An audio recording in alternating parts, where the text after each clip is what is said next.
Okay, my name is Beatrice Skokin. I'm 45. Today is March 12th, 2015. We're in Coral Gables, Florida, and I just met Lisa, who has amazing stories to tell, and I can't wait to start hearing about them. Thank you. I'm Lisa Jeffery. I'm 52. Today is March 12th, 2015, and we are in Coral Gables, Florida. And I just met Beatrice. When I met you, you started telling me about all these stories, and I was saying, oh my God, there are so many, there's so much history just in this one family. And you walked in with that letter, and I'm just curious to know what's in the letter. What is it that you want to tell us about the letter? Well, I went through Air Force ROTC at University of Hawaii. Okay. I was studying at Chaminade. And when I was commissioned in 1985 and went to my first duty station, which was Headquarters Air Training Command at Randolph Air Force Base, Texas, they lost my entire shipment of everything I owned. I lost all my photographs, everything. But I lost my Air Force commission, which I had earned the day I graduated. It was a certificate saying, Lisa Jeffery, the President of the United States says Lisa Jeffery is commissioned a second lieutenant in the Air Force. And I was so proud of it. Yes. And I tried to get another one. Okay. In fact, my whole Air Force career, I tried to get another one. and I could not get anywhere because of the bureaucracy. And later, I was stationed in southern Italy at San Vito dei Normanni Air Station, Italy. And then I went to Athens, Greece. And then I went to Heraklion Air Station, Crete. And that's where I got out. So as I was getting close to that date to get out, I wrote more letters to the personnel office. And that kind of tells my story. Okay. But there's one thing that you don't know. When I joined ROTC, and my dad was in Fairbanks, Alaska, Okay. and I was studying in Hawaii, and I joined Air Force ROTC. My family wasn't in the military, and I loved it. And so one day, after 2 years in ROTC, I get a frantic phone call from my dad in Alaska. And he's saying, Lisa, I'm sitting at the bar with Howie. And he says, Jeff, how's that daughter of yours doing? Well, she's doing good. She's going to school in Hawaii, and she joined ROTC. And Howie says, does that mean Lisa is going into the military? And my dad said, oh, no, not Lisa. Are you kidding? She's not going into the military. And Howie said, yes, she is. Yes, she is, Jeff. That's what ROTC is all about. So my dad calls. Howie says you're going into the military. And I said, well, yeah, Dad. What did you think? So I learned, except for my historical family, through history, because of the Jeffery quarterlies that were written, I knew I wasn't the only one in the military. So I started reading more about history. And I have this amazing family history, starting from the War of 1812. Yes. And then the Civil War. And so I learned how to write in the Air Force. That's what I did. I was a writer and did the base newspaper and television shows on Armed Forces Radio and television. So I got my courage as a writer.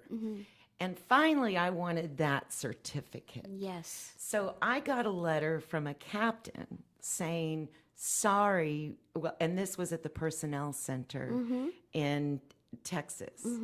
Sorry, we can't give you another Air Force commission because it was signed by Vern Orr in 1985, Secretary of Defense, and we don't have any more.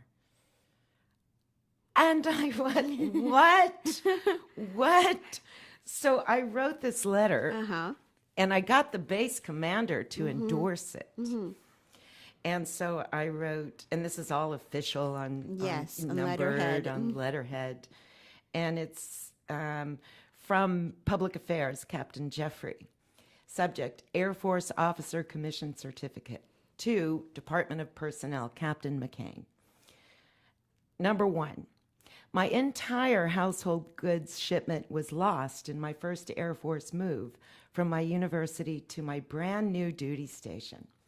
In the shipment was my Air Force Commission Certificate. After many months, I finally gave up hope that my worldly possessions would be found. I made my claim and was reimbursed, but my commission was never replaced as it had no monetary value. Number 2, I asked the personnel office at Randolph Air Force Base, Texas. It was a strange problem, one that they'd never heard of, and couldn't give me another one. I was transferred to Italy, where I asked again at the personnel office. They said I couldn't have just any commission. It needed to be signed by Vern Orr, who was the Secretary of the Air Force when I was commissioned. They suggested I contact my university. So from San Vito, Italy, I telephoned my ROTC detachment at University of Hawaii. Lieutenant Jeffery, it's so good to hear from you. What's that? You're in Italy? Oh, how exciting. Wait till we tell the cadets. We're all so proud of you. Nope. Sorry, we don't have any more Vern Orr certificates. Goodbye. The next base in Athens didn't have time between packing up boxes because it was closing. I've spent many years criticizing this system that couldn't handle unique problems, and I laughed it off. Number 3. But now I'm voluntarily separating from the Air Force, and I'm very proud of the time I spent serving my country. I'm also getting sentimental, so I can't laugh it off. As I prepare to depart the military, I daydream about telling my grandkids about how their grandma served America, worked 2 presidential visits in Europe, held press conferences when the Space Shuttle Challenger exploded, press conference after terrorist attacks in Athens, and during a base closure while fighting a war.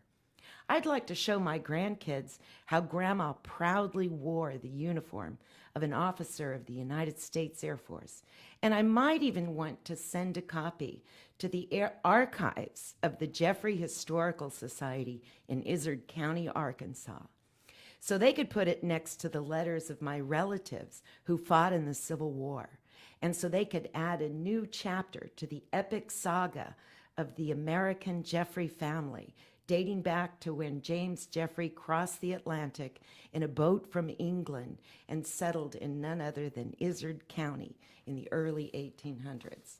Number 4. So, how can I take no for an answer when my unique problem causes painful administrative irregularities and leaves personnel clerks grimacing with confusion? I don't know Vern Orr, never met him. He's probably never heard of the Jeffery Historical Society either, not to mention Izard County. But I gave 7 years of my life, and I'd gladly accept a U.S. Officers Commission certificate signed by anybody, even President Bush if he wanted to. Heck, I'd even be happy if Bill Clinton signed it. At the time, Bill Clinton was running for president. Besides, I already know I'll never have the same certificate I proudly accepted on my commissioning day. But that doesn't matter to me, and certainly won't matter to my grandkids. Vern Orr wasn't even there, and probably doesn't remember signing it. But nonetheless, I earned this commission, and it's important. Number 5. So I'm ready now to do whatever it takes, and I can wait as long as it takes. After all, it's for my grandkids. Maybe someday Vern Orr's grandkids will present it to them. They'd sure like that, but it won't be the same. Number 6.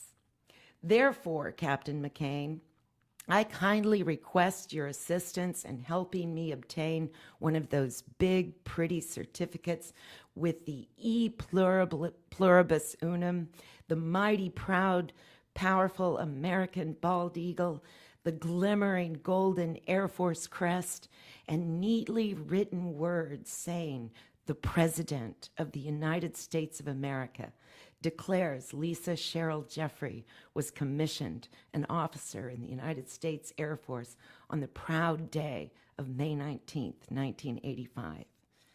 Captain McCain, my grandkids will be truly grateful. Me too. Who knows? You might even get a thank you letter from the Jeffery Historical Society inviting you to Izard County. By the way, the form shouldn't be hard to find.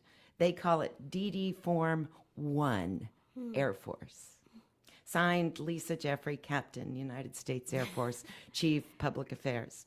And it has a first endorsement from my base commander. First endorsement to Captain McCain. I have to admit, I've never heard of Izard County, but I'm sure the Jeffery Historical Society would be proud to have a copy of the commission from Captain Jeffery. I'd like to help her out. Perhaps we should try to requisition one of those DD Form 1 Air Force through official channels and see who we can get to sign it.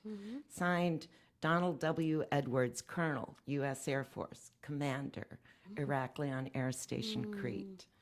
So finally I get a letter from Captain you did get McCain. a letter. And a brand new Air Force certificate great. signed by Vern Orr. Oh, really? How funny. Yes. Somehow they miraculously found one. So he wrote subject, request for missing officer commission certificate, DD Form Air Force 1. To Captain Lisa Jeffery, 7276 Air Base Group. Number 1, my office at AFMPC is the OPR for replacement commissioning certificates. Should the attached document be damaged in transit to you, kindly let me know, and we will attempt to obtain another replacement for you. Number 2, I regret you have decided to leave the Air Force, but wish you well in all your future endeavors. Signed, Richard K. Smith, Lieutenant Colonel, Chief Officer Appointment, Quality Force, Director of Personnel. Oh, wow, that's amazing. You finally... So to this day, that certificate hangs on my wall. So you have it on your wall now? Oh, yes. Oh, Oh, great. yes. That's a happy ending. It was a very happy ending. Great. Huh. Wow, you persevered and you Right. got what you... But that letter tells the story. I knew I had a historical family. So when did you start looking into the history of the family service? Well, when I was living at home before I went to college, my dad had the Jeffery Quarterlies that were sent out by Dale Hanks, who's my cousin. Okay. And he was the president of the Jeffery Historical Society. And every time a quarterly would come, we could read letters from the Civil War. We had 49 soldiers in the Civil War. And there's a monument to Jehoiada Jeffery, my great-great-great-great-grandfather, at the Little Rock State Capitol from the War of 1812. He fought in the War of 1812 and was awarded land on the White River in Arkansas. So when I go to Arkansas, I look at Grandpa Jehoiada's name. And so I started putting together a Facebook group, the Jeffery family, descendants of James Jeffery, and everybody came. I started researching the 20th century and 21st century military history. And I just found amazing things. And I knew I wasn't alone when I joined.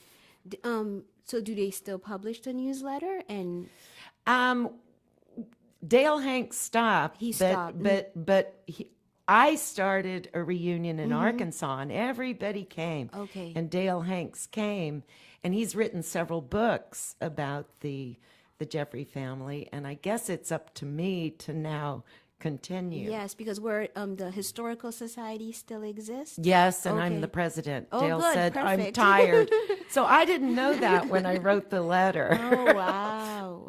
I just knew that that I had this family, and that the proof that I served was important. It was important for history and to continue the tradition of documenting the accomplishments of the family. Right. I'm curious, you were telling me about some significant people, like your relative who was one of the ones to guard the 9 students. Right. So Well, tell us that story too. well, Dale Hanks, who is an amazing man, amazing writer, and he had been putting the history together. And I've gone up to visit him a couple of times. And I asked him, what's the best thing you've ever done? And well, of course, it's a lot. But he brought out these stories about the Little Rock Nine. Okay. And he served during the Korean War.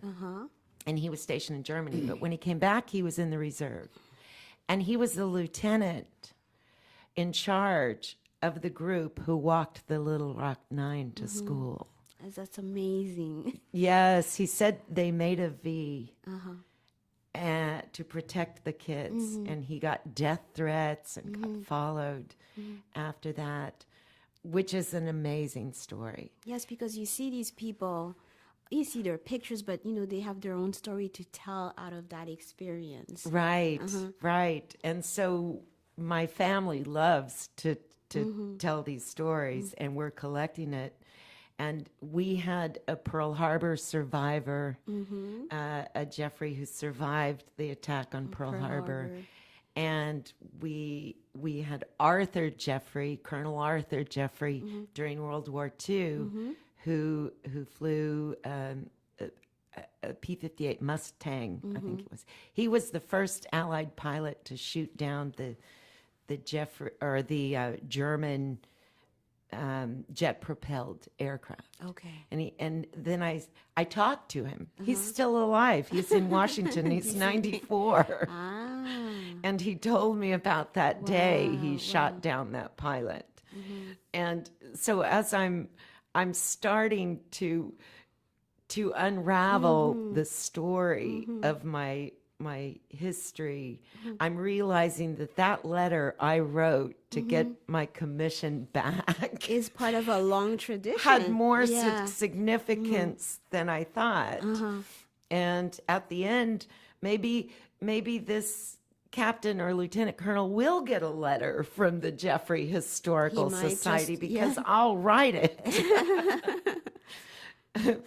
And so it showed me who I was, because I thought I was a renegade when I joined the military. From your own generation. Oh, yeah. My dad was horrified, calling me from the bar in Fairbanks. "You're joining the military? His little You can't daughter. even control your hair." And it put it all together for me. I began to learn who I was, which I learned more after I got out. Yes. That I come from, it's in my DNA, Yes. maybe. It's in my genes. But I'm just curious I wonder what happened at the initial moment where you started to be drawn to the ROTC. Like, what made you take that decision? Because you had no knowledge of this. What happened? Well, I was at registration, and I was a sophomore, and I needed some electives.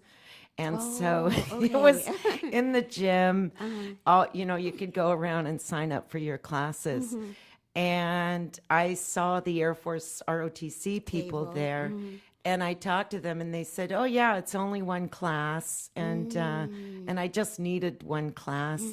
And they said, first year you learn about the structure of the Air Force, and then the second year you learn about the history of the Air Force.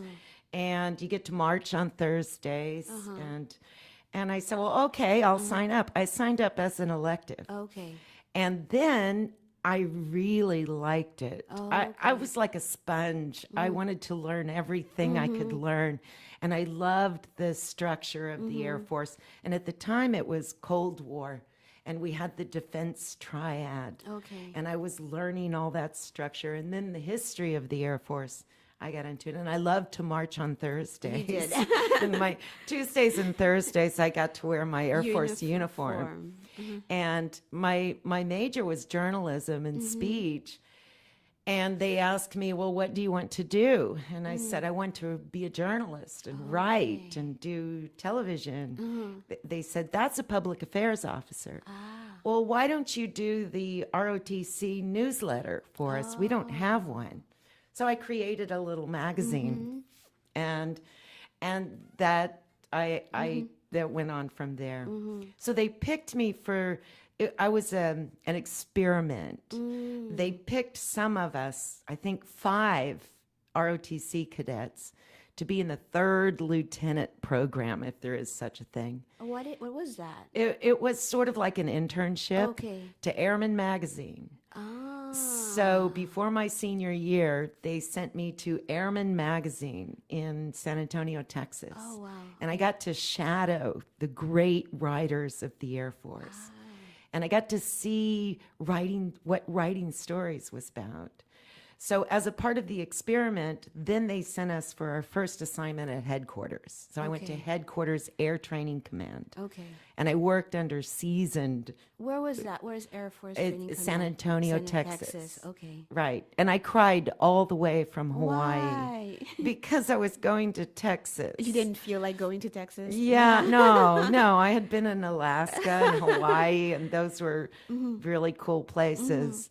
And anyway, I liked Randolph, and I liked Air Training Command, and every day I would run around the base, and the jets would land and take off, and I liked the smell of the whole atmosphere. Of JP-40. I think the jet fuel. I loved the smell of jet fuel.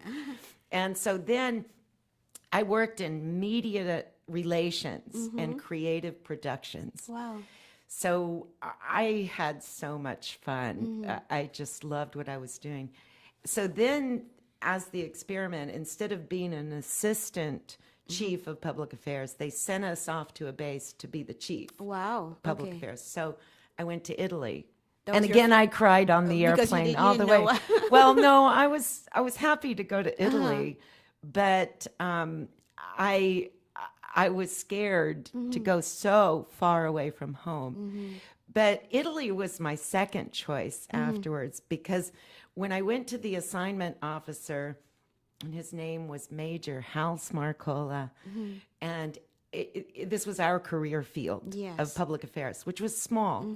And he put a map out on a table. He spread it out, and he said, "Lieutenant, where would you like to go? The world is your oyster." Wow. And I looked at all these dots on the map where there were Air Force bases in 1986, 87. It was during the Cold War. And he was right. The United States Air Force was everywhere. And so I knew where I wanted to go. Where did you want to go? Crete. Oh, Crete. I wanted to go to Crete. Okay. And I didn't know why. But it was an island like Hawaii. And I think I had seen the movie Good Morning Vietnam. Okay. Where the guy in the movie came from Armed Forces Radio Television in Crete first. He would say, "Good morning, Crete." So I wanted to go there. And I got the assignment, but at the last minute, the guy extended. So Major Smarcola calls me, "Lisa, I'm afraid I have bad news." "Oh, no, I'll be right over," because it was at the same base. He said, "You can't go to Crete. Where would you like to go?" And I looked at what's near, which was southern Italy. And so off I went, San Vito dei Normanni Air Station. And there were no airplanes. So how did you get there? Well, there was an Air Force base Okay, there, but it was Electronic Security Command. There was a 35-acre antenna on the base, which we called the elephant cage. Oh, my gosh. And it had an underground compound of listeners, of translators. So it was getting signals, and these were intelligence people interpreting in all languages. So it was a bit odd because we didn't have Any actual right, planes? and the mission was classified at the time. So here I am, the spokesperson for the base. But what do I talk about? When you're not supposed to talk about anything. So I had a quota from headquarters, U.S. Air Forces in Europe, to send out 15 press releases a month. A month. Telling stories. But so did Ramstein Air Force Base, Germany, that had sexy jets like F-15s and 30,000 people. And we had 2,500 people in Italy. And so I wrote on my report to USAFE once. I said, and USAFE is headquarters, U.S. Air Forces in Europe. I wrote, okay, if this is our quota, we can do that. But Ramstein has the same quota, and it's sort of like racing a Ferrari with a horse and buggy. But we can do that. And we did. Okay. So we had to create things to do, to talk about in news. So I got a press release picked up by the Associated Press, and the really? photograph ran all over the world for the Artichoke 500, the race at San Vito. So the farmers, the base was in the middle of artichoke farmers, which the Italians were wonderful. Okay. They donated all these artichokes to the base. They they kept did? donating Oh, wow. artichokes. And what are we going to do with all of these artichokes? So we organized a fundraiser for the youth group, the kids of the base. And the commissary donated shopping carts, and we all went down to the bleachers at the track. And the kids lined up with shopping carts full of artichokes. And the gun went off, and then they pushed the shopping carts. If you've ever seen shopping carts full of artichokes on a track being raised, well, they run into each other and they fall down.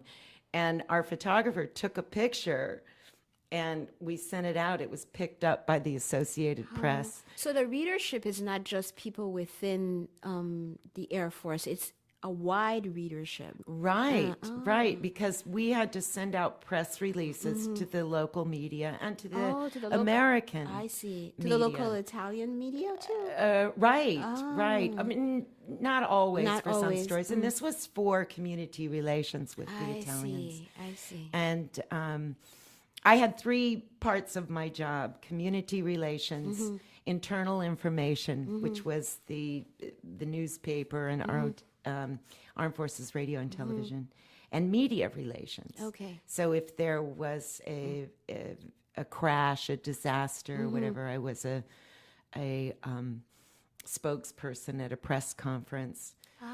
So it was a very exciting. I never just realized that the extent of these careers that can happen within our armed forces. Yes, yes. And we were creative people. My staff were writers. We did a newspaper every week, which was a magazine, came out on Fridays. In Italy, it was called The Grapevine. Okay. In Hellinikon Air Base in Athens, it was called The Olympian. Okay. And in Crete, it was called The Cretan Sun. And so we wrote stories. We told the story of the base, and I loved it. Later, when I went to Athens, 2 years in southern Italy, and I went to Athens, and I loved Greece. I already loved Greece because I took the ferry once from Brindisi, Italy, to Corfu, and I loved Greece. And being in Greece changed my life. It's a big part of my life now. How would you say? Well, I'm Greek Orthodox. Oh, you are? Now. Okay. Yeah, I go Okay. to St. Sophia here. I was engaged to a man from Corfu. And I became baptized Greek Orthodox. But I didn't marry him. However, his mom and sister, his mom said, Lisa will always be a part of this family. Oh, how wonderful. That's very kind and generous. So when I got to Athens and they found out I was Greek Orthodox, Okay. and they didn't have an officer who was Greek Orthodox, they made me the president of the Greek Orthodox community so I could help fight for space on the base. So being in Athens was a very exciting time because it was 1989. Okay. And when I got there, there was a protest at the base. At the base itself. Yes, Yankee go home. Oh, really? Yankee Okay. go home. And we got through that. and I loved Athens. But remember, it's 1989, and I saw history happen. On the news, we saw that the Hungarians were bursting through the border of the Soviet Union. Yes. Right, and not too long after the Berlin Wall fell. Yes. Right. And so we knew we would have these classified briefings, which is not classified anymore, that there's unrest in the Russian military. There's unrest. And we didn't know what was going on. Well, then the Berlin Wall fell. And on January 16th, 1990, the Secretary of Defense, Dick Cheney, Yes. was going to come on and make the announcement that the Cold War is over and we're closing, I think, 16 bases in Europe. Okay. And so we were on it. So and I knew. your base was one of the ones that Right. were going to be closed. One of the first ones that were closing. Okay. And I was sad. I wasn't ready to leave Greece yet. But closing the base was very hard work. And we had the base closure ceremony. CNN came and all the media. And I think I was the last American to walk off the base in Athens. Wow. Because I was escorting the media and Yes. everybody left and they got it on film. And then, I'm not sure about that. But I wasn't ready to leave Greece. So I got the assignment in Crete. Okay, you finally got Finally, the I got assignment. to Crete. Wow. And it was amazing. Again, all of these were spy bases. We called them pound puppies, the people who worked under. I'm just curious, what could you say to your family, like, especially somebody like your dad who must have been wondering what you were doing over there? Would you tell them any of this? I mean, what Oh, yeah, would you because my say? job wasn't classified. Okay. My job was to talk about the things that weren't Classified. Oh. And President Bush came to Crete. Again, he had come to Italy, and the embassy assigned me to the advance team to work that presidential visit. And so in Crete, I was in charge of the media plane, the press corps arriving and departing. And I got to meet President Oh, how Bush. nice. And I got to do a lot of things in Crete. So what would I say to my dad? Yes. I did it, Dad, and I'm not so weird because it's in my DNA. If you look down at my family. So he didn't know much about it. Otherwise, he would have told you about the history of the family being involved. He knew a little bit, but bit. not much because he wasn't military himself, and neither was my mom. So So it skipped a generation, and then you're the generation who brought it back. right. into the Well, no, my grandfather was drafted to go to World War II. Yes. But he was chopping wood for his family, and a wood chip Oh, hit got his his eye. And they put him on the train from Mount Olive, Arkansas to Little Rock. Okay. And there was no anesthesia in the hospital, or anesthesia in the hospital. So his eye came out. It probably saved his life, not going to World War II. Wow. So the Air Force taught me three things. One, it taught me discipline. That's a given. But it taught me tenacity and resourcefulness. Because what I learned as being an officer, that I would be told, just do it, Lieutenant. And I didn't know how. And I'd have to find a way. Yes. And I'd have to be resourceful. And I was around such creative people in Crete. My editor of my newspaper, a staff sergeant, was Sergeant Kenneth Millay, who was the great nephew of the poet Edna St. Vincent Millay. Wow. And so, I don't know, my molecules changed from the Air Force teaching me how to write, how to be creative. Isn't it interesting to me that you would have a creative experience within the armed forces? People don't make those associations. You associate that experience maybe with technical expertise and going to war, but that you found a creative outlet in that setting is amazing. And there's a whole career field of creative people. And I used to say my job was to smile and make the Air Force look good. PR. And write a good story or tell a good story. And I had boundaries. You know, I was in the confines of classified stuff, and I had to learn to be creative within that structure, and it was the best thing ever for me. Great. Is there anything you'd like to say? Something to finish, like to let an impression, a memory, I don't know, a feeling that you take away from that experience of being. It gave me purpose, which was very good for a young person. It is. I was attached to something larger, my country. And I loved my country. And I loved being a part of something important. And they valued my talents. Yes, your contribution. And they trained me. Yes. And I was so excited. And so I know I carry the genes of my family. And it made me who I am. Great. And now I'm a veteran. Yes, now you're a veteran. Thank you, Lisa. Thank you.